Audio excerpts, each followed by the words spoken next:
The drone is equipped with a GPS-free drone visual navigation module.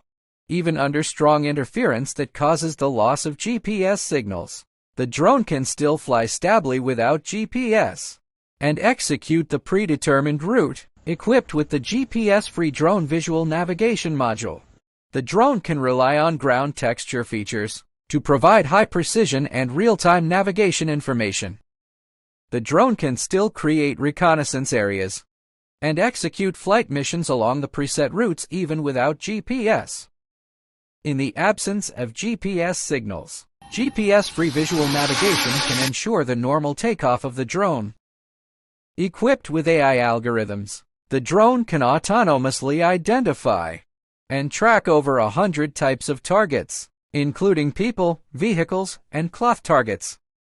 It also supports custom training, expanding target types through continuous data training to ensure the accuracy of reconnaissance and strike missions. Even when GPS signals are completely lost, the drone can still complete terminal image tracking and precise strikes.